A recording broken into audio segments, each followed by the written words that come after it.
The PC gave us computing power at home, the internet connected us, and mobile let us do it pretty much anywhere. Now generative AI lets us communicate with technology in our own language using our own senses. But figuring it all out when you're living through it is a totally different story. Welcome to Leading the Shift, a new podcast from Microsoft Azure. I'm your host, Susan Ettlinger. In each episode, leaders will share what they're learning to help you navigate all this change with confidence. Please join us. Listen and subscribe wherever you get your podcasts.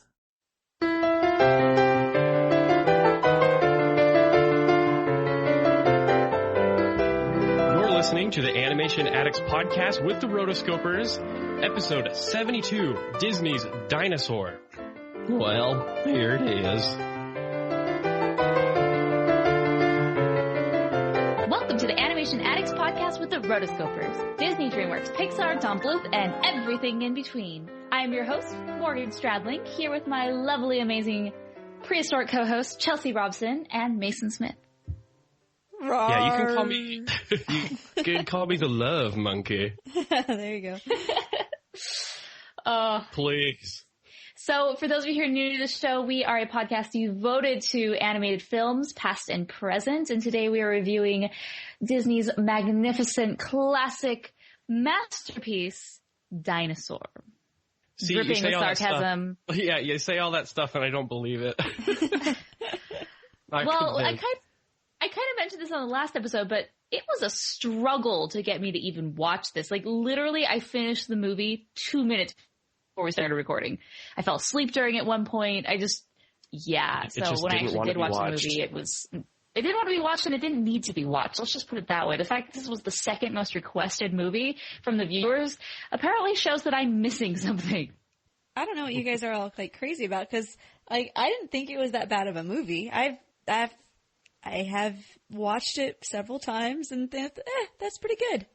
I mean, it's not like...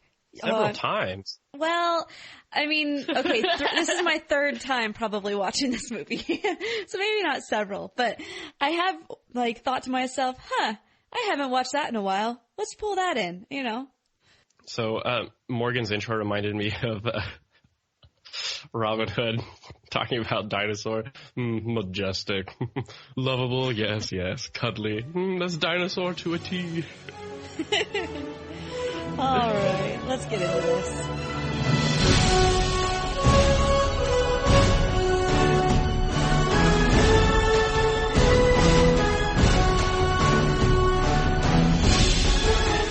Right, so Disney's Dinosaur, this was my second time watching it. Yeah, I remember seeing it when it first came out, and me and my best buddy were like, oh, there's like a Disney dinosaur movie in there. It's going to be like Jurassic Park. It's going to be so cool. And we were so hyped. We were so hyped coming into the theater, and I remember being pretty impressed when the movie started rolling, but by the end we were just kind of like, oh, man, you know? Mm-hmm. We still went out and got the toys. Hey, this movie totally had hand puppets, too. Awesome. We're going to have a ton of similarities with Land Before Time, I Know It, and it starts with the hand puppets. It always starts with the hand puppets. That's where it starts. Yeah. Now, Dinosaur is not considered a Disney animated classic in the UK. Which is so weird. That's weird to me, because I remember when Frozen came out, they were saying that it was the 53rd film opposed to the 54th, and I'm like, how can you just ignore a Disney film and just say, it doesn't exist? It was so bad. We didn't like it. We don't recognize it. It doesn't exist in one country. This one was developed in-house, the same people and team and studio that created Aladdin and Beauty and the Beast and Pinocchio. And It's just so weird to me that, you know what? And I kind of agree. There's a part of me that's like, I'm okay if this isn't counted as a classic. Because I always forget about this movie when I'm going through the list of sometimes I like to be nerdy and run through the order of all the movies in my head just to keep up on my stuff. And I always forget about this one. I know. Super nerd. I'm glad we have a place for you on the Animation Addicts podcast, Morgan. Oh yeah, it's hard to fit Morgan in, the one who does the hardest work for this whole thing. So so not recognized in the UK. I'm kind of fine with not recognizing it. Although a House of Mouse episode would be kind of cool. A bunch of dinosaurs come in and trample everyone.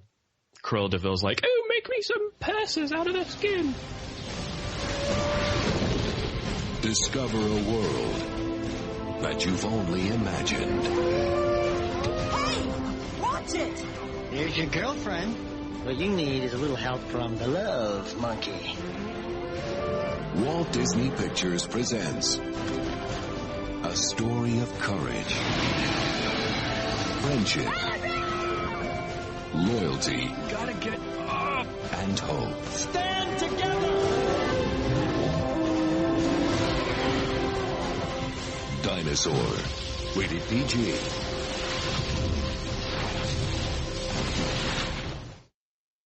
Film synopsis. This is Dinosaur. After a meteor destroys his home, a prehistoric iguanodon raised by lemurs, 2 worlds, 1 family, joins a herd of herbivores on a journey to safety, and in order to survive, he must struggle against the harsh rule of his herd leaders, as well as deadly carnivorous dinosaurs.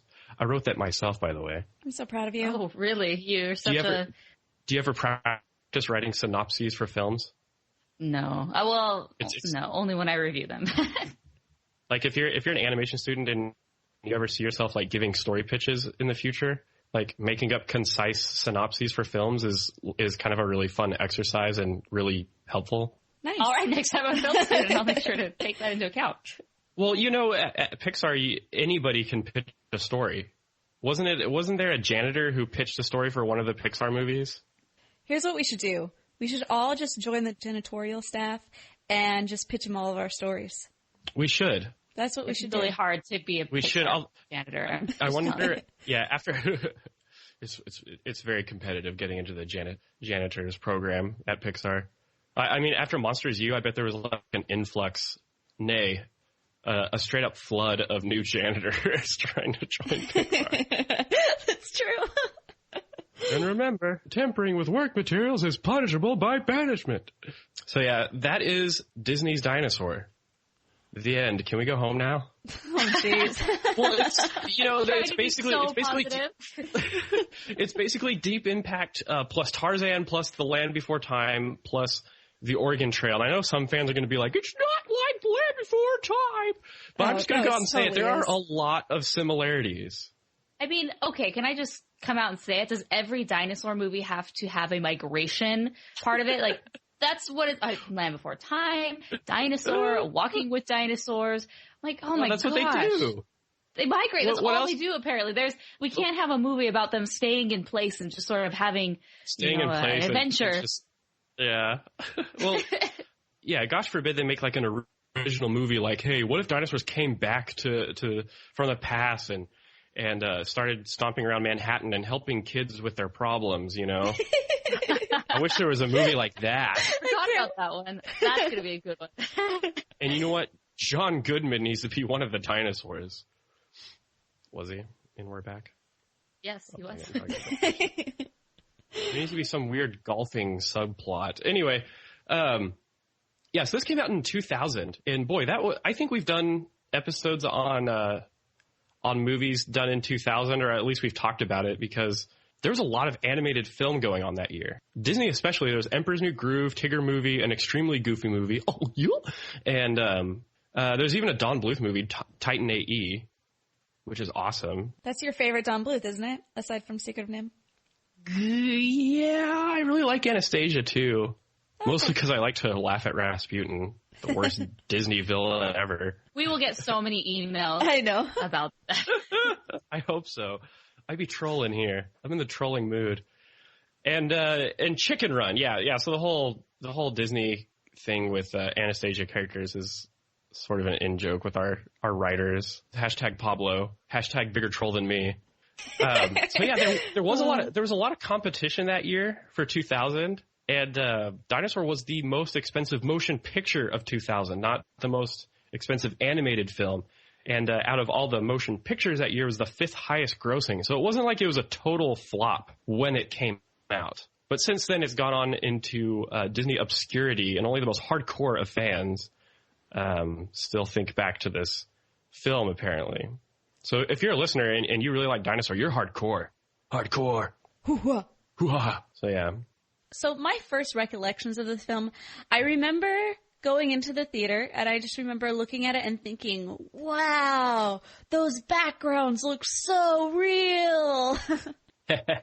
They fooled you. I know. I honestly didn't tell that they were using actual backgrounds with the CGI layover.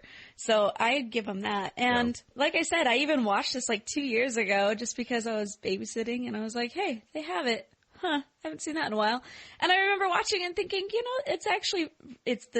it's really pretty. The dinosaurs at least looked really good, I thought. And I don't know, but how did you guys feel about it? So when I first saw this movie, I think I was along with Mason, like really excited. The trailer for this movie made it look so cool. Like it was almost deceiving in the fact that the trailer, it was like The Lion King, where it was kind of the first scene of the movie, just straight uncut, and that's all you needed. And it was really lush, and it was lots of action, and the egg was moving from person or dinosaur to dinosaur to dinosaur. And then you go on the movie, and it's nothing like that. It's just dusty wilderness. And they're just tramping through it for the whole entire time. And so I remember seeing it in the theater, like being excited at the time to see it, but then leaving and then ultimately forgetting about this movie altogether. Yeah, I totally agree. You know, I have more powerful memories of the ride in Animal Kingdom than of the film. Have you guys ridden it? Dinosaurs? I had no idea there was a ride. I know, but tell us more. I think I have. Oh, it's great. You walk in and it's a dinosaur museum, right? But what you're actually going into is a time travel research facility, you know, because it's Disney. And Bill Nye comes up on the screen and he's like, "Hi, I'm Bill Nye, the science guy." And he talks about dinosaurs. He's like, and it kind of leads into it because they have an iguanodon skeleton and then they have a Carnotaurus skeleton. But it's all Disney-fied because apparently Carnotaurs were really small. This was a complaint amongst, I don't know, there was a lot of complaints about this movie. But then he comes in and is like, he leads into the foreboding is like, oh, and then there's a Carnotaur. It was the most feared predator of that age. Yeah, rip you to pieces. Do not, don't approach the Carnotaur. We're like, oh, well, it's just a fossil, You go in and it's and you get in this time machine and it takes you back. But it quickly turns into this like intense fight for survival because it's at night. So they warp you back in time at night. And there's dinosaurs everywhere. And it does that. The sound design for the ride is so freaky. Like they make you feel like there are dinosaurs like literally right next to your vehicle. And like they're just going to crash out of the jungle and kill you at any time. And then, of course, all the carnivorous dinosaurs attack. And traumatic experience for me the first time I rode it. But after that, I learned to enjoy it, much like the Tower of Terror. But yeah. So, hey, kids, want to impress your friends? Here's some notes on the production of Dinosaur. Yeah, so if you're one of those hardcore Disney fans that really likes this movie, now you can talk about how much you know about its production. All right, 1999. Let's take you back a few years. This is when Walt Disney Feature Animation merges with a smaller studio called DreamQuest Images to form The Secret Lab. It makes me think of Kuzco going, Yzma's got that secret lab. Pull the lever. Anyway, so Secret Lab made Dinosaur, and that was pretty much it. After that, they worked a little bit on the Matthew McConaughey cinematic masterpiece Reign of Fire before being closed due to industry decline. Which happens. So Secret Lab didn't last long, but they made this film. A little bit of history. Dinosaur was originally meant to be stop motion. This was back in the early 90s, but then they saw what Jurassic Park was doing with the CG dinosaurs composited into live action, and they were like, hey, that looks like a pretty good movie. We're going to do the same thing. And originally it was supposed to have no dialogue. I love how like unoriginal this movie is already starting to get. This is, dinosaurs. Then we're going to make CG dinosaurs. Hey, we're not going to have any dialogue. We're not going to be like that Don Bluth movie, Land Before Time, that had a bunch of dialogue. I mean, what were they thinking? Don Bluth's like, hey, I tried that. Yeah, I love how Land Before Time originally started as this nice original concept of, let's not have any dialogue. Let's just have it be dinosaurs. And then the studio execs are like, nah. No, thank you. The same thing happened here. And the same thing happens, 10, 15 years later with Walking with Dinosaurs. That movie wasn't supposed to have dialogue, but eventually it did have dialogue. It was just voiceovers, which I think Dinosaur would have benefited from. You know, that was another idea. They were thinking, hey, why don't we just have not have their mouths move, but have like voiceover dialogue for the dinosaurs? And you know, and the Rite of Spring from Fantasia is rolling his eyes the whole time. Like, come on, guys. I got it right. How about an Eisner moment? Michael Eisner insisted that the film have dialogue in order to make it more commercially viable. Again, Don Bluth did it first. In the end, many critics had a problem with the fact that they talked. So in the end, a lot of people didn't like that the dinosaurs were talking. But, you know, the commercially viable point can be debated. Yeah, well, I feel like it would have been hard to follow the plot line with this movie without dialogue. Well, I think if there weren't dialogue, the plot would be different. Yeah. You know what I mean? It would be much clearer and more visually telling than it is now. I think that's a decision you have to make like really early on in the process and then make your script likewise. But since they're like, nope, this is going to have talking dinosaurs, then they really amped up the talking dinosaurs, and a lot of the plot was based on them interacting and talking. So I think it could have been cool. They could have done in a really cool way. I mean, they would have cut some of like the really cheesy, like the old grandma Triceratops as like, oh, I'm just trying to get there. You know, I just like. She's a Styracosaurus and she's adorable. Oh, well, thank you for the correction. Some of like the goofy moments would have just been cut. I agree. Although I do think they put in enough naturalistic stuff, like them fighting and then the roars and the grunts, you know. I like the fact that there's dialogue. I think it's fine. I mean, it's a Disney movie. Everything's going to talk. I thought they were going to sing for half a second. There.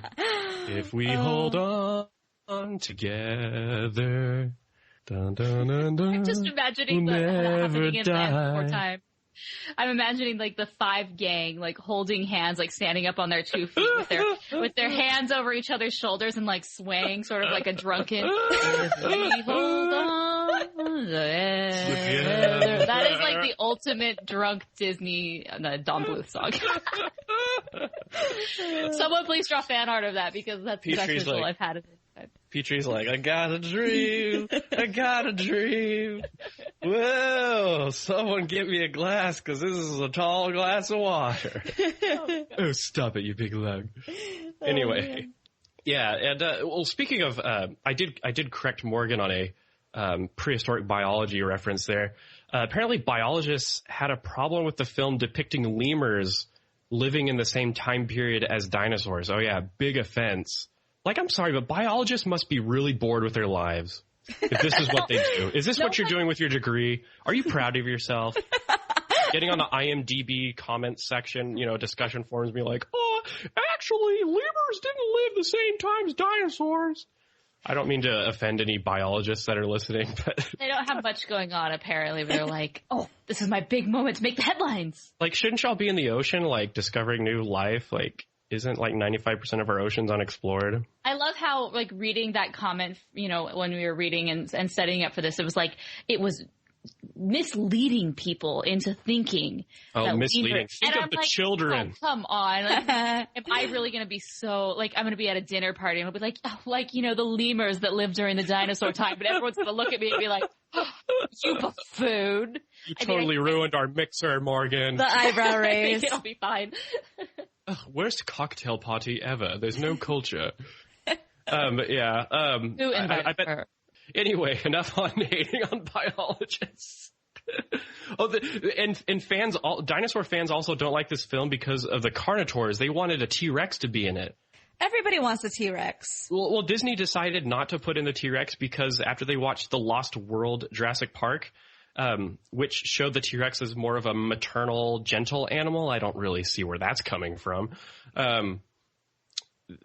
They decided to change the dinosaur to not be so much like Jurassic Park. They wanted a cold-blooded evil predator.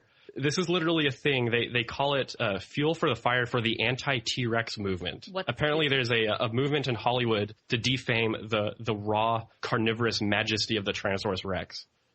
Well, you must admit, when you think of, like, the most terrifying dinosaur of all, you think of T-Rex. So I feel like a lot of these dinosaur movies, they make an effort not to show, like, they're kind of hipster in the way that they make an effort not to use the T-Rex. Let's find some other carnivore that no one has any idea about, and that will be our star. Like, the same thing with the main characters. It's like, oh, we can't use a Stegosaurus. Everyone knows about Stegosaurus. So. Yeah. Yeah. I did like that Iguanodon is kind of a hipster's dinosaur, you know? See, I feel like they're just trying to make the T-Rex less of a villain, just like, you know, this whole theme of making our villains not villains in Hollywood / Disney. Brother. So it's Chelsea. Like, this is the Maleficent of... The Carnotaur is the Maleficent. He was jaded and spurned by Crone. It's Crone's fault. Spoiler, both the Carnotaurs are women. I'm just kidding. Yeah, so, how's this for Disney? The Velociraptors, you know, the little raptor guys that are kind of a threat, you know, throughout the film, they're originally supposed to have little feathers on the back of their heads to make them look like Native Americans robbing stagecoaches. Wait, what? What? Yeah, they were. This is, well, you know, this is IMDb trivia, you know, but apparently that was a production consideration. Well, okay then. Hey, Disney has never ever been one to be historically accurate or sensitive. Let's just accept that. Yeah. Also, Chelsea's right. The backgrounds are live action. And I totally didn't notice when I was a kid watching it for the first time, so I was fooled. So it was composited. So would you really call Dinosaur an animated film, considering all the layout and background is live action? Yes, I guess. Because like all the important characters are animated, you know, Yeah, I mean, I'm sure they touched up and composited a lot of the backgrounds, like copied and pasted a lot of stuff, like some really good matte paintings, you know. Yeah, I mean, I'm sure that they do go, and there's a lot of places that they had to go to get the right footage for the backgrounds, but there's still, like, I don't think that there's an actual great big valley like that with a cave that enters in perfectly just as it is. I mean, this Utah Valley. I mean, Chelsea, you don't have any faith in the majesty of our giant world? Of course there's a big cave somewhere. There's more out there than just the U.S. It's true. Filthy Western American. Some of this was filmed in Hawaii, Death Valley, and a bunch of other places, but I thought those were the coolest ones. So I was like... Yeah, Angel Falls is in Venezuela, I think. Uh-huh. I thought that was the coolest one. But oh, really? Yeah. Chelsea's all about the desert, you know. I am. Talking about desert, let's talk about that. One of the biggest criticisms of this film is, like Morgan said, the intro was this like amazing jungle and waterfalls and, the eggs traveling through like a river and look at all that stuff. Actually, if they had just made a 2-hour movie about the journey of the egg, getting to the monkeys, I would have been just fine. That would have been more action and drama than, put a little Rob Thomas, a little Bryan Adams in the background, Look into my egg, do-do-do-do-do, you will find. Anyway, if they would have done that, that would have been a better movie. But in the end, like, the meteor impact happens, which is impressive, very Armageddon, very Steve Tyler. And then after that, the entire landscape of the movie is just this, like, deserted wasteland mud hole. Like, where did the jungle go? Well, meteor, hello. Yeah, I know, but then there's parts that weren't all meteored. The environment just got so bleak and boring. Like, oh, rocks. Oh, sand. Oh, look, a rock cave. Oh, look, I know. A rock wall. And it just got really boring. I realized that's what kind of made the film boring and kind of mundane to me when I first saw it. I didn't realize it till recently. I think that they wanted to make sure that you knew that this is hard. This is a not fun, this is not a fun movie, kids. No. Accept it. Like this is going to be a bigger struggle for him. So he grows up in basically a paradise is what you can look at it as. And you've got the trees, you got monkeys and fun, happiness, and everything is just perfect for him. The only thing that he's missing is a girl. And then everything is taken away from him. And now he is in the desolate desert. And he has to deal with hard-nosed people. He's got to deal with people who are very closed-minded and just mean. And so I think a lot of ways they tried to kind of show the difference of the mindset of the people around, which I thought was a really cool thing. They do a lot with like the mentalities of abundance versus scarcity. And I believe that he comes from this like abundant reality to the other dinosaurs who are more of a scarcity. And so it's like these two mindsets are coming together and trying to see who wins, I guess. Yeah, that's a really good point. Your analysis of the scarcity versus abundance. I wish they could have taken Aladar a little further and kind of given him more of a dynamic to where he kind of falls into that trap of being selfish. Yeah. Like, you know what this movie needed? It needed an actual villain. I don't consider any of the bad guys to be a villain. Mm-hmm. It's very man versus nature, man versus man, dino versus dino, kind of thing. Mm-hmm. I wish Aladar could have had that, like, you lied to me moment, where he gets selfish, where he gets selfish with the scarcity, and he kind of gets pulled into Crone and Bruton's mentality because the lady dinosaur isn't like them. She's just kind of like, oh, well, I just go along with it so that, Crone doesn't like beat me to death. Aldar's just kind of the good guy the whole time. He's very Dusty Crophopper, he just never changes. He's just a good guy all the time. It's all I know is to help people. So I wish there was more of a deepening of the character. Like, I'm never one to cite character development as a criticism, but it never. Well, I don't like to be that person. Okay. Well, I don't can think I be this person? Yeah, go ahead, Morgan. Yeah, I mean, I felt like this plot, as I was watching it, there was nothing in it for me. Like, I didn't really care about the main character. I thought the lemurs were weird. I couldn't get on board with them. Oh, man, just cut the lemurs. And then as we move on, we're supposed to care about this girl dinosaur who's his love interest. And I don't know. I don't know if it was the fact that they were dinosaurs, which it doesn't matter. I mean, I've cared about other, anthropomorphic characters before. Something about, maybe because it was they were supposed to be super realistic and then they were talking and then they just had this sort of generic plot line where it's all right, we had abundance and that was destroyed and now we have to go to our new home. I just had nothing invested in this movie as I was watching it. I was actually rather bored, and I think it's because the characters really did nothing for me. There wasn't anything interesting about any of the characters really, except for maybe the old ladies who were the cabooses of the pack. Yeah. They were the only ones that I really found hanging out with the Golden Girls. Yeah, exactly. Yeah, the Golden Girls with the one brachiosaur with supernatural strength at the end. Oh, save you! But anyway, Morgan brings up an excellent point about the characters.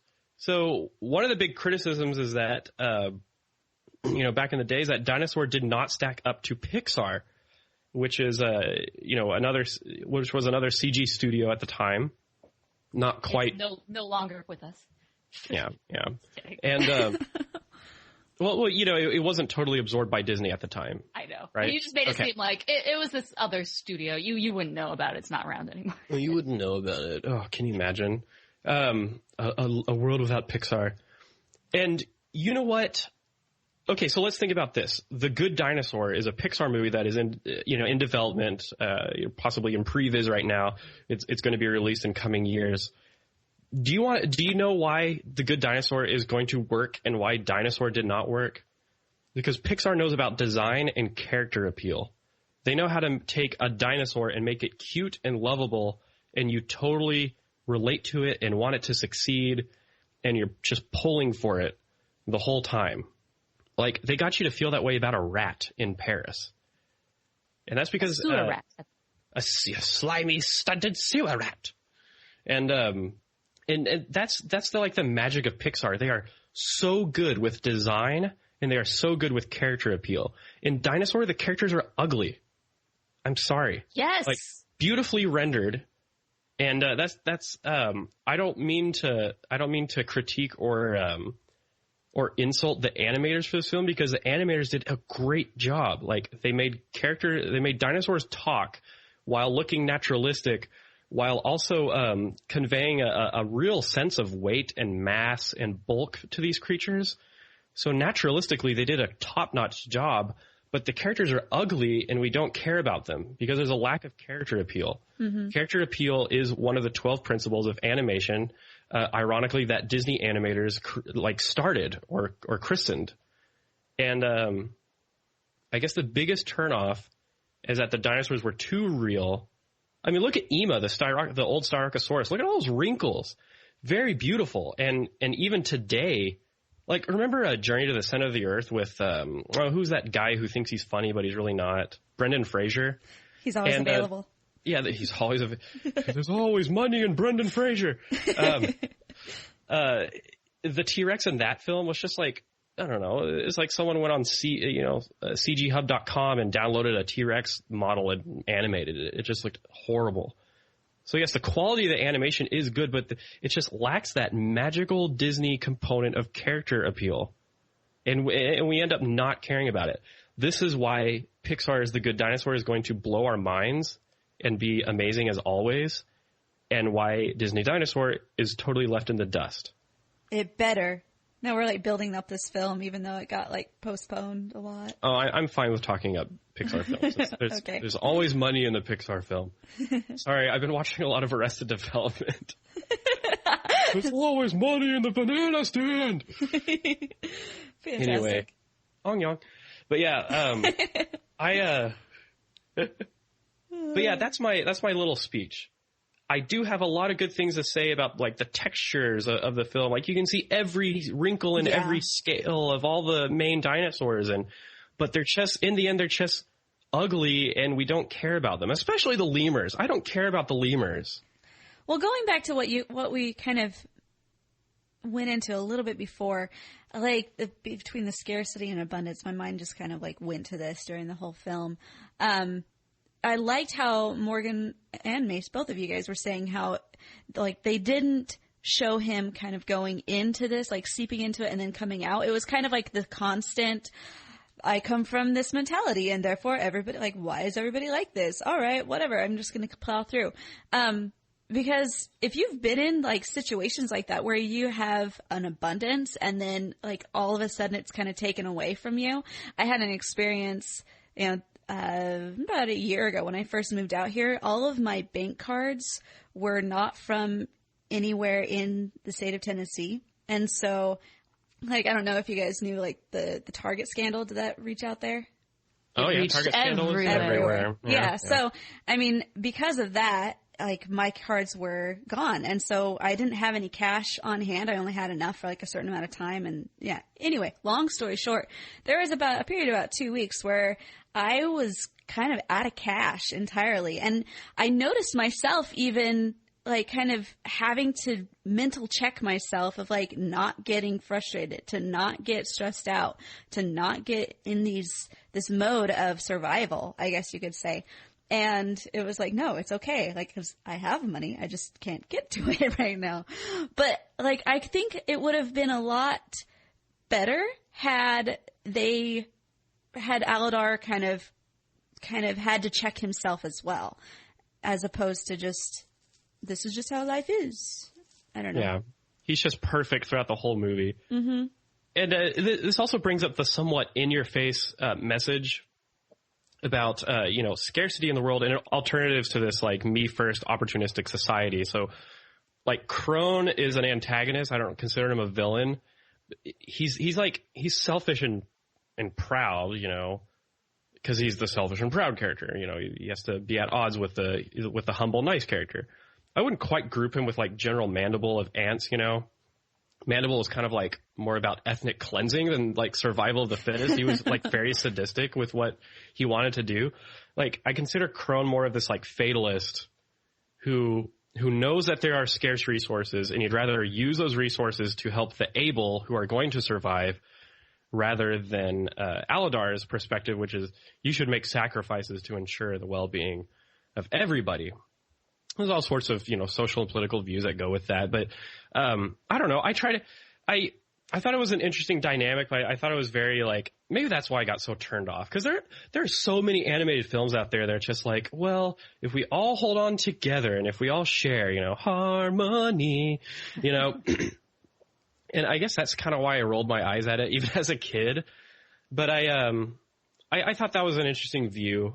Like, it is easy to be selfish in the face of scarce resources. And who knows, we might have listeners who have been in a situation where survival was like, really tough times, where resources are scarce or there's been a disaster in their area. And so this film is kind of an interesting study on how people react to hardship and what leadership can do in that kind of society. I don't know. I don't really put that much blame on Crone. I think he just was very tough, and I don't know. He seemed like he didn't really care about the people. Apparently he had like 2 sons, you know, the boys that he tried to force to go up the cliff, you know, if they can do it, so can you. I don't know. He's like, come on, boys. And I was like, oh, what's going on here? I don't know. No, I thought those were like orphans. Oh, huérfanos. So yeah, the Dino orphans and all that stuff. Gotta love those Dino orphans. Mm-hmm. Yeah. What was those little baby, there were little baby, dinosaurs in the pack, but they like never seemed to have a mother. They're just like, come on guys, get out of the cave. That you can do it. Oh, those were him? Yeah. Yeah, those were the baby iguanodons. He's like, where's your parents? And she's like, well, a lot of us are kind of on our own now after the shower of meteors. The shower of meteors. Yeah, there's got to be some sort of land before time-ism that we could. The shower of fire. The great booming. I don't know. The great fire in the sky. The great exploding. Land Before Time 15. The time of the great explodings. Yeah, I love it. Green light. So yeah, there's some interesting stuff going on with that, but either make a totally naturalistic film about dinosaurs just tearing each other apart, no dialogue, no speaking, or make them cartoons, you know? Mm-hmm. Make them cartoons. And make them come back to New York City. There we go. When I first put this movie in, I saw that it was only like roughly 70, 75 minutes long, and I was like, yes! It's a short one. Even the creators knew that I didn't want to watch this. So I'm glad that it was pretty short and to the point. But even then, like what we've been talking about this whole time, there like wasn't much to it. Like I really liked the themes of abundance and scarcity that Chelsea brought up. You really added some depth to these characters, Chelsea. Hey, you know? Opened my mind. Thank you, Chelsea. You're welcome. Someone had to do it. That's what I'm here for. But I thought that one part was interesting is they go through this drought and they finally get to what we call the promised land or the breeding grounds. And then we're not done. Like a lot of movies do this. Like you think we've made it and like, yay, they've reached the end. Hooray. And then there's another, troubling time or situation that comes. And that's what happened with this one. Like they reached the grounds and then there was another 10, 15 minutes that we still had to overcome some things, which I was a little disappointed. I was like, oh man.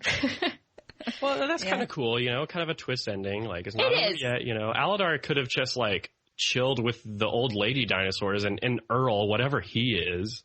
I didn't like the fact that Earl just virtually disappeared. It's true. From the movie for like 30 minutes there. You are so correct.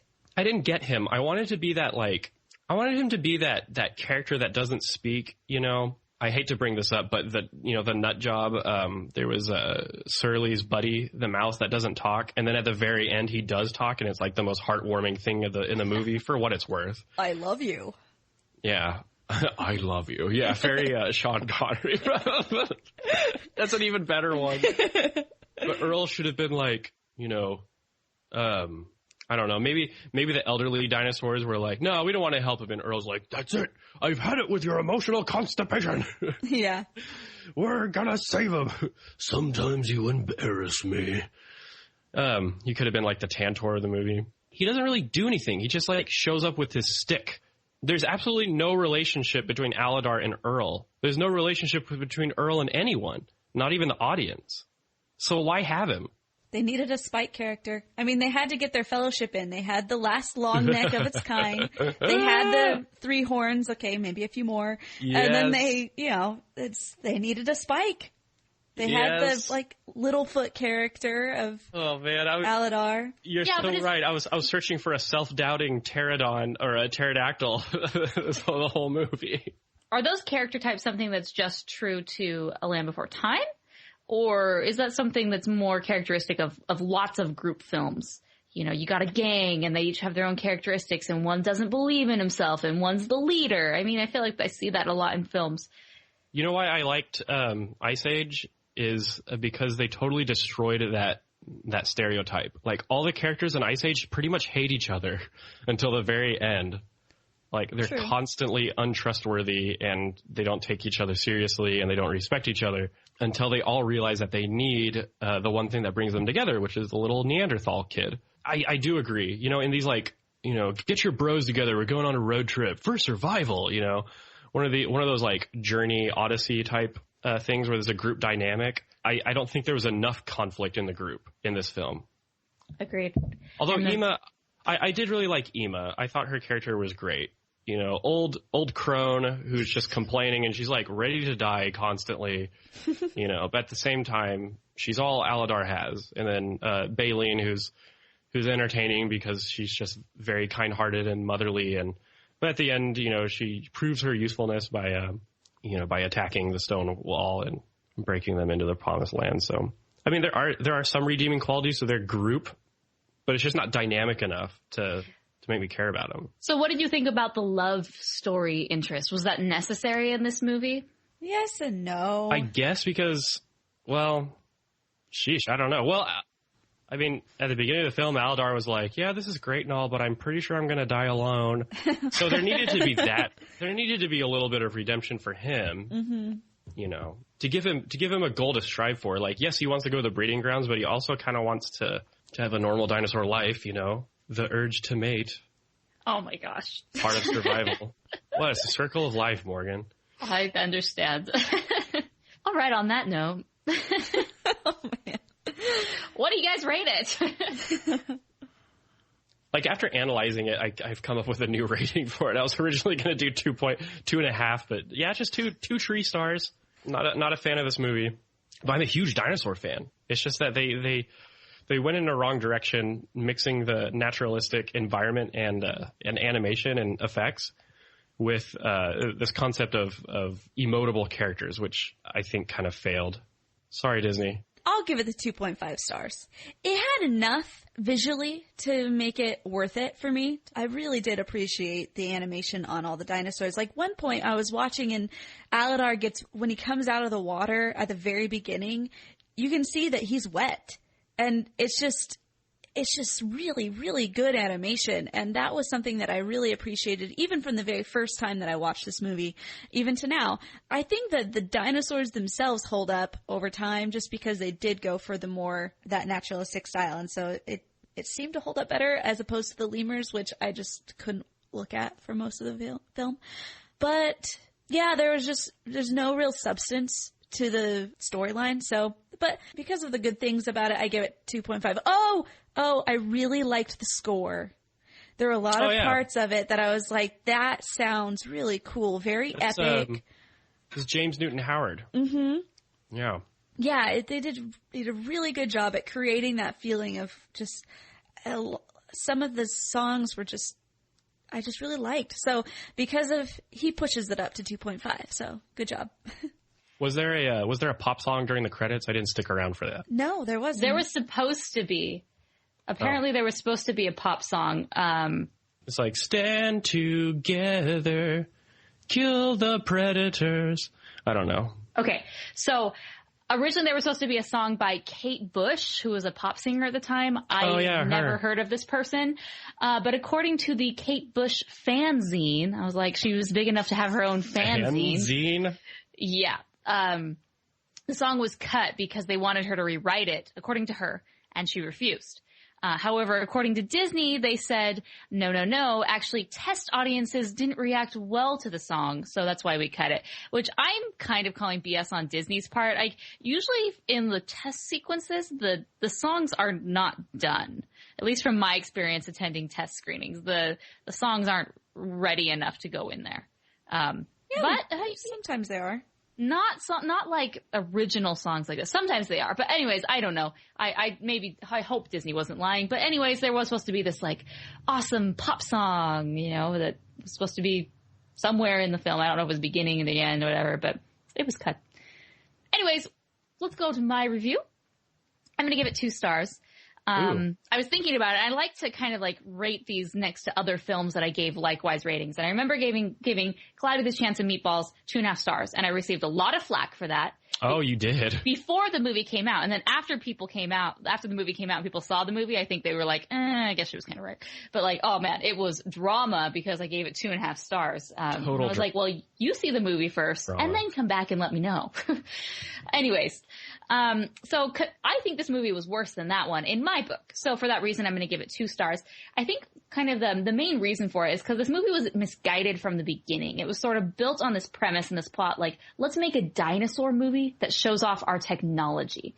So they were kind of holding off on making this movie because they wanted the technology to be ready. And it was so focused on, let's make these realistic dinosaurs that looks really good in CG.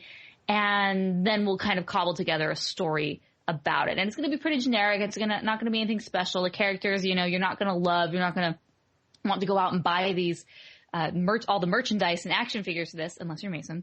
To me, I mean, I don't think of Dinosaur on a daily basis like I do Aladdin and Beauty and the Beast. It just sort of, falls into the abyss and I forget about it. Even now, having just watched the movie, I'm ready to move on. I'm ready to replace it with something a bit more iconic in my mind. Just something that will kind of appeal more to me. Anyways, it was a really long rant, but it didn't resonate with me. I wasn't interested. I feel like with so much emphasis on the animation, the fact that they made the dinosaurs talk was weird because they were like kind of goofy at certain times. Like they were really serious and then they got really goofy. So they were like on both ends of the spectrum, which I didn't really like. I would have liked them to be a little bit more consistent. And also the animation really dated itself. I felt that it just looked old, which, there are other movies from even earlier CGI movies that don't date themselves quite like this one did. And so Jurassic Park. 2 stars. No, yeah, exactly. Yeah, sorry. 2 stars. Well, all right. I don't think that was a rant. That was so a rant. Oh, man. I don't know. I'm just trying to dissipate the bad vibes. I actually feel really bad because normally, like, all of us are very positive and we have great things to say, but, So in conclusion, fans, the next time we ask you to pick our movie, don't torture us. Make it a good one. Hey, I was just glad it wasn't The Lord of the Rings again for me.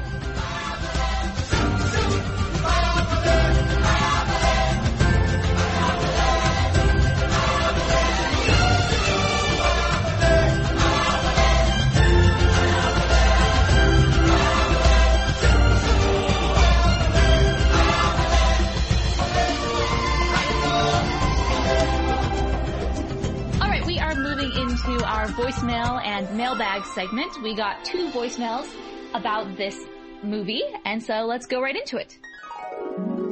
Hi Rotoscopers, this is Cindy from Taiwan. Greetings. When I noticed that the upcoming episode was about Dinosaur, I was totally hyped up because it is one of the Disney films that can easily put into my top 10 list, even top 3 after Treasure Planet and Tarzan. This is also the first movie I ever saw in theaters. I was 6 when my uncle took my brother and I to watch it, and I was absolutely stunned by the visual effects and the soundtrack, especially the soundtrack, and how real they made the dinosaurs. It was awesome. The characters are all memorable to me, and story, though been told thousands of times, but it's still great to me. I remember that I think of my uncle as Aladar and my aunt as Nira because they are so alike and so perfect together, just like what it is in the movie. And I also remember acting like a dinosaur in public and didn't feel ashamed about it. That was pretty funny to think about it now. Fun memories. But what I love most about Dinosaur is the one thing it taught me. Unity is strength. The importance of teamwork, friendship, looking after one another when things get really difficult. In short, this movie means a lot to me, and I'll love it for all eternity with my other favorite Disney movies. As for suggestions about the future episodes, I really hope that you can do an episode about Treasure Planet or an episode about underrated animated movies that are actually good but didn't do well in the box office. And that's quite all. I'm looking forward to the upcoming episodes, so keep up the good work. this. And bye. See you later. Hi guys, my name's Jess and I've emailed you guys before in the past. Big fan, love the podcast. I heard you guys were doing a podcast on dinosaurs. I just listened to the Land Before Time one. It was great. As for dinosaurs, I'm with you, Morgan, when you said that you didn't get it. You don't get why it's such a popular request to review. I don't get it either. I really didn't like this film, like not enough to be hate against it, but I just didn't like it. I didn't find it compelling. I felt it was trying too hard. The animation annoyed me. And I don't think I watched it all. I think I got 3/4 of the way through and was just like, no, which is unfortunate. So I'm probably going to have to sit this podcast out in listening to it because I just don't think I'm going to be able to get through that one either, even if it is you guys reviewing it. I just really don't like the film. I'm sure there's a lot of other people that do, otherwise you wouldn't have so many requests for it. But I really appreciate all the podcasts. It's great to listen to, and keep up the good work. Bye. Ow, harsh. Way Rude. harsh, man. Not even for us, Jessica. That's harsh. You're not even going to hear about our fantastic giveaway, $1 million to the 100th downloader of this episode. That's right. We're not even expecting 100 down. Just kidding. Hi, Rotoscopers. My name is Thomas Levitz. I'm a big fan of your podcast. Really enjoy everything you guys do. Chelsea, Morgan, and Mason, of course. Sorry. I'm a aerial previs artist at Disney Feature Animation. Well, Disney Toon Studios, and I was at Disney Feature for the last 6 months helping out with Big Hero 6 for their flight stuff. And that's a lot of fun. And I'm out here in Colorado Springs today to watch the opening night for Planes 2. That'll be fun to see.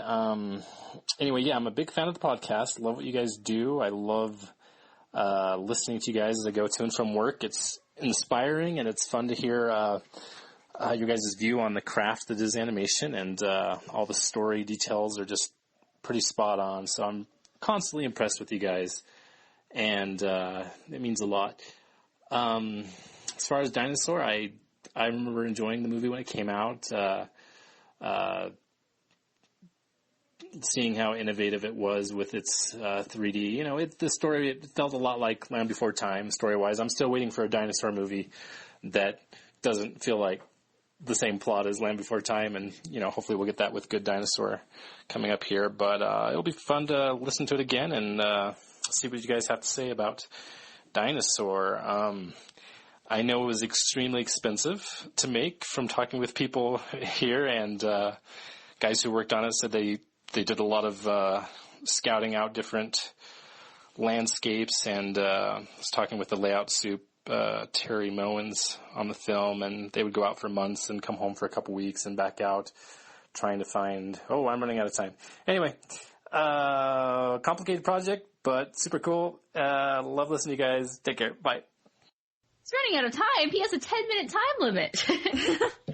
That was an awesome voicemail. Thank you so much, Thomas. I think it's incredible that you work for Disney and Disney Toon Studios and have access to all the people that worked on Dinosaur. See, that's the problem when I review these movies and then I hear about people who worked on them, and I'm like, I'm not bashing you. I swear it's nothing against you. You just did your best. And one thing he did mention the backgrounds, and the live action footage was something that I don't know if I commented on in the episode, but I was really, really impressed with the footage that was shot and the way it was used. I think, and that's something that Walking with Dinosaurs copied in their model. They kind of did the exact same thing. So I think that was very effective, and an interesting way to, okay, we're going to spend all our money on rendering these dinosaurs. We don't have time to do the backgrounds, and give them justice. So let's just shoot them. And even then, the movie was still incredibly expensive, which was interesting. But, I think at the time visually it did stand up. Yeah. I second Morgan's sentiment about not meaning to insult the artists of the film. I wish, is there a version of Dinosaur where it's just the backgrounds? Like same camera movement, same everything, just the live action footage. And they could put it up on IMAX and show it at like a museum. It'd be like really cool. Bonus features for the 50th anniversary DVD or Blu-ray or whatever will be in then. To wait 30 years for that. All right, we have an email review from Joshua K. He says, "Hi, Rotoscopers. It's time for the Dinosaur 2000 movie. First up, I wasn't so sure about this if it would be good because it was directed by a guy who worked on stuff like the Care Bears movie and Home on the Range. Hey, don't you diss Home on the Range. It's a Disney classic from 1955. If you don't understand what I'm talking about, then go look at the Rotoscopers Instagram. Yeah. Which aren't animated masterpieces. But I did like some of the things, including the effects and the relationship between Aladar and the lemurs. Also, I was surprised that Samuel E. Wright, the voice of Sebastian and Mufasa, voiced a character in this. It just seems odd for him to do this film. Also, following the marketing ideas of The Lion King, they just slapped the opening as a trailer, and I think I remember seeing that trailer on a VHS. And the problem that I have is the having the dinosaurs talk trend that is in pretty much every single dinosaur animation film there is. But at least they have dinosaurs' voices match up with the mouth animation, unlike Walking with Dinosaurs last year. Another thing I like is the score. I think it's really epic. Anyway, those are my thoughts on Walt Disney Animation Studios' 39th movie, Dinosaur. Joshua. Hello, Rotoscopers. My name's Mary Kate, and I'm a longtime listener, first-time commenter. I have several things I'd like to say. For one, my love for your show has grown tenfold since the beginning of the year. Something I didn't even think was possible before, considering this has always been my favorite podcast. The variety of movies has just been all over the place this year, and you've covered some of my absolute favorite movies, such as Spirit and The Lion King, one of the few movies I can quote word for word. But you've also led me to learn about and watch some movies I've never heard of before you covered them, such as Cats Don't Dance, The Last Unicorn, and one of the more recent episodes, the animated version of The Lord of the Rings, some of which I've enjoyed the movie in question and some not as much. There are a few movies I was wondering if you could consider to do in future episodes in the near future. Lilo and Stitch and Brother Bear, two of my favorite Disney movies, despite coming from a rough patch in the Disney Renaissance and a period of better Disney movies we're having now, top of the list. Or as I call them, the movie about sisters from before Frozen and the movie about someone turning into a bear before Brave. I also suggest Polar Express, Finding Nemo, Shrek. I'd really like to hear more on what you guys think about all the pop culture references after hearing it mentioned in the Hercules episode, and How to Train Your Dragon 2. Lastly, in your most recent episode, you guys were discussing actors you'd want to voice you if you were an animated character, and someone mentioned Jim Cummings and Rob Paulsen. I just wanted to say that I actually got to meet both of them recently at MegaCon, a convention that took place near where I live. Both are extremely nice. Rob actually sang the entire country song from Animaniacs for the person in front of my friend and I actually considered telling them about your new interview podcast, except when I talked to them, I could barely get out hi. But they also did a panel with a bunch of other voice actors where they read the Ghostbusters script in their characters' voices. Well, I heard Winnie the Pooh curse and make innuendos, so that was interesting. If you're interested in watching it, here's the link. Thanks for reading my rather long email. I love you guys. Keep being awesome. Married Kate. Hey, cool. I love a good Jim Cummings story, and your story about him and Ron Paulson at MegaCon is awesome. I love when people do videos of famous voice actors reading scripts that have nothing to do with the characters they've done, but they do it as like Winnie the Pooh or Darkwing Duck. Like, I really liked that Star Wars one with Jim Cummings, and but yeah, thanks for being a fan.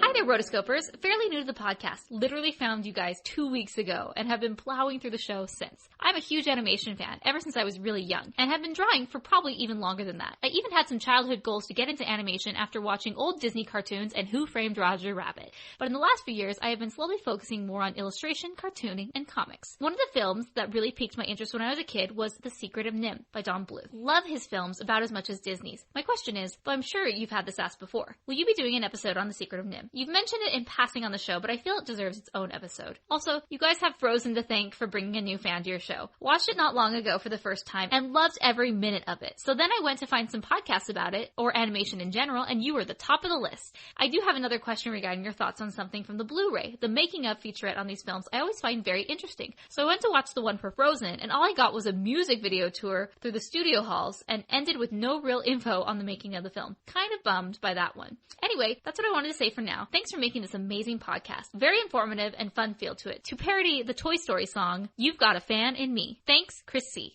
So yes, we actually will be doing The Secret of NIMH in future episodes. As we mentioned, after our Dinos and Dragons series, we are going to kind of continue with the Chinese Zodiac, and we're going to do Rats and Mice. And so obviously with that, we have to do Don Bluth's Secret of NIMH. And so get ready for that. I think that is projected to be around November, December, or October. I don't know. Q4. So keep a lookout. Q4. What a business major. Greetings, Rotoscopers. My name is Patrick. I live in Tokyo, Japan. I'm one of those lucky white guys who gets to work in the anime industry. Anywho, being of Irish stock, I have a distinct love for the language and rhymes. For that reason, the animated adaptations of the Dr. Seuss films have always appealed to me. They expertly combine fun character designs with funny/witty line dialogue and rhymes. What do you guys think? Would you ever consider doing an episode or nerdy couch discussion on the beloved Dr. Seuss? Keep up the excellent podcasting. Cheers, Patrick. You know, Patrick, I like the Dr. Seuss animations that were done by Warner Brothers, or done by the Looney Tunes animators, and they're slipping my mind, but I know there's a really famous one who did like the Grinch and stuff. Chuck Jones. Yeah, Chuck Jones, thank you. I would love to do an episode on how the Grinch stole Christmas, or I don't think we did the Lorax, although we talked it up a lot the first year we did the podcast. We had a lot to say about the Lorax. But yeah, I wouldn't mind doing an episode on... We were searching for news. I know. Oh, the good old days. We were so young. I would totally consider doing an episode. For Dr. Seuss, cartoon adaptations. Also, I think the fact that you're a white guy who works in the anime industry, like you said in your email, I think that's super cool. You are a rare flower indeed, Mr. Patrick-san. Hello, Rotoscopers. My name is Jessica. I'm a university student studying screenwriting, living in Melbourne, Australia, and I'm a newbie to the podcast. Let me just say that I absolutely love it. Being a total film/animated film geek myself, I just love listening to your discussions of some of my favorite films of all time, like Howl's Moving Castle, The Lion King, Coraline, and Tangled. Although, I end up listening to your podcast when I'm often meant to be doing some other assignments. Yikes! I discovered your show, weirdly enough, through a gift set on Tumblr of a scene from A Monster in Paris. My curiosity was sparked. I watched the entire film and I adored it. After looking for the film on iTunes, I found your episode on A Monster in Paris and I've been listening ever since. I'm a volunteer at the Australian Centre for the Moving Image, ACMI, in Melbourne, where the DreamWorks exhibition is currently being held. It's so amazing seeing the original sketches, 3D models, and script pages from all these amazing films, and I can't help but think of how much you guys would love it. Maybe come to Australia before October and I'll give you a tour. Kidding. Anywho, keep up the great work. From your new subscriber, Jess. Thanks, Jess. I love that when we review some of these more obscure films, people are able to, discover us because really no one else has reviewed these movies, and then they become new fans of the podcast.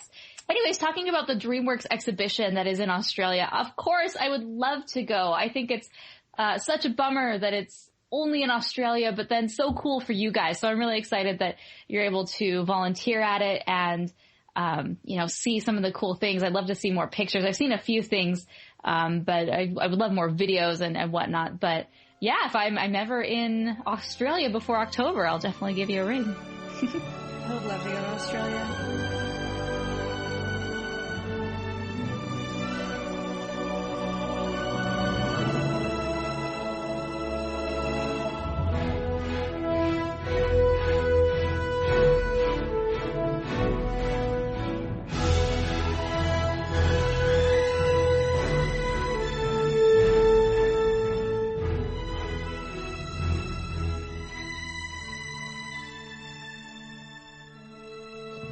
So much for listening to the podcast today. We know it was one of those that probably not a lot of people are going to give a lot of time and effort to because of the subject matter, but hey, I think who knows? This could be our most popular. It's going to break the server. It's going to break the server. Yeah. It's going to break the server's server because I know about technology. Ooh. Bigger troll than me. Nice. Yeah, thanks for bearing with us, folks. Yeah, but I still have fun getting together with everybody. So definitely, if you're tweeting about the show, make sure to use the hashtag #AnimAddicts. That's ANIM Addicts. And then also, because this is the very end of the podcast, the hashtag that we're using is hashtag bigger troll than me. Thank you. Oh, Pablo made it. Make sure to check out. If you want to see any of the notes from the podcast, know of anything that we're talking about, head on over to rotoscopers.com/72, and you can find everything there. We also are available on Hypable and Animated Views. Subscribe to us on iTunes. We have had so many really awesome, fantastic fans who have gone in and given us 5-star reviews. Wow. Thank you so much. Thank you so much to those who gave us 5-star reviews. Specifically, we want to give shout outs to Kenobi-Chen24, The Disney Kid, Dom D. Donato, Smart_F96, Moonshine446, Cameron Patel, Twin-XY, Mix Mitty, or Mick Smitty, Litter 1967, and Nathaniel Day. Thank you so much for your reviews. They really mean a lot to us, and we appreciate you guys, coming within the past few months and giving us those reviews. Yeah, totally. Okay, listeners, if you want to contact us on the Rotoscopers, you got something to say about the show, about us, discuss one of the movies, then send us a line. Email us at contact@rotoscopers.com. And also you can leave a voicemail at rotoscopers.com/voicemail, and also at the number 406-646-6575. That's 406-646-6575. All right. Also, you can check us out on our individual online locations. Morgan Stradling at Morgan Stradling. And you can find Chelsea on Twitter also at Chelsea Robson. Also, chelsearobson.com will take her to her Facebook if you want to be buddy-buddies. My Twitter is a little more complicated, such is my life. At Mason SMTX. That's Mason SMTX. And also introducing my portfolio site is also online. So go to masonsmithportfolio.com. Check out my demo reel. Check out the works that I've been involved in, my resume. If you're an industry professional, I am seeking an undergrad internship for the fall. And this is just a little shout out to say that I am available. You should check out my portfolio, masonsmithportfolio.com. This episode is brought to you by our sponsors, Amazon and audible.com. So rotoscopers.com/Amazon is the link you should be clicking on to do your Amazon shopping. Want to know why? Because it supports the Rotoscopers while you shop. So that is our Amazon affiliate link that sends a little bit to us to help out the show while you do your shopping. So it's a great way to help out. Also, audible.com is your resource for audiobooks. Audible is so great. Guys, I drive a lot, and so I'll spend at least 2 hours of my day driving, and I get to listen to so many awesome books via audible.com. And that's it is really my go-to place for any book out there, because I just don't have a lot of time. So I get to read, or at least know what's going on in these books that everybody keeps talking about. So definitely go to rotoscopers.com/audible. Also, huge announcement, people. Better sit down because you're going to be standing right up when you hear this. Wee-woo, wee-woo, T-shirt pre-order. Yay! That's right, adoring fans and random citizens. The Rotoscopers T-shirts are ready for pre-order. Go to rotoscopers.com/store. And you can pre-order your very own awesome, exceptionally designed, seriously, the designs for this T-shirt went through a gauntlet of judging from us. A gauntlet, a veritable gauntlet. So now you can pre-order your very own Rotoscopers T-shirt to show your animation pride and your love of the Rotoscopers to the world. I want to see people's Instagrams exploding with pictures of them wearing their Rotoscopers T-shirts. Yes. While touring Pixar or at school or, something cool like that. Mm-hmm. Yeah. Use the hashtag RotoShirt whenever you post it. Telling you on Instagram. I absolutely cannot wait to get mine. It'll be so fun to represent the show that we love. And now all of you can pre-order your very own T-shirt. So we have a limited run of Rotoscopers T-shirts that were the winning design from the Rotoscopers T-shirt contest. It's really cool. They look really awesome. We ordered 200 of them. So once we're out. But you can go to rotoscopers.com/store. And you can go and buy the T-shirts there. They're really cool, and they're one way that you can support the show and help make sure that we keep these podcasts going. Woohoo! Just think of it. Rotoscopers merchandise. Rotoscopers swag, if you will. We have been waiting 2.5 years for this. Yeah, do you want the Rotoscoper swag? Do ya? Check it out. Rotoscopers.com/store. All right, guys. Until next time, we are the Rotoscopers.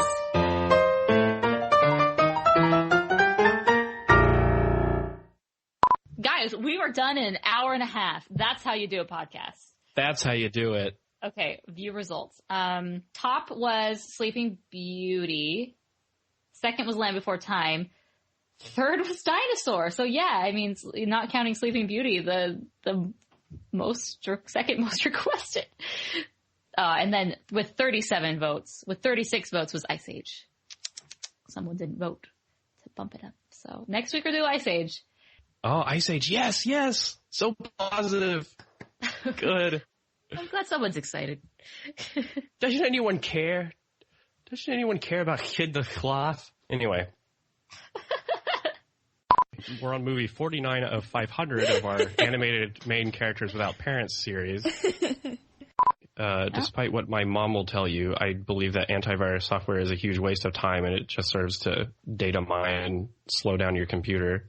Oh. Good to know. And that's Mason's cynical moment for the day. I feel like we're going to have a lot of those moments today.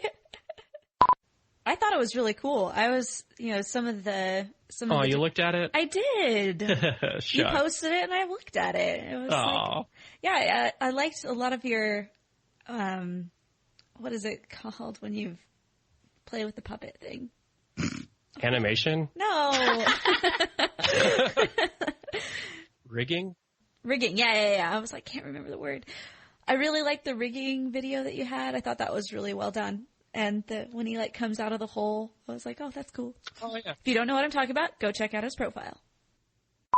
I'm going to add her YouTube video to it's of Jim Cummings cussing. I'm going to add that to the show notes. Dude, right now have you watched the video of Jim Cummings doing Star Wars lines as Winnie the Pooh and Darkwing Duck? Yes, those are so good. Find the rebel spies. Oh, bother. Anyway, the pinnacle of my voice acting career would be to nail every voice that Jim Cummings does. He's only my idol.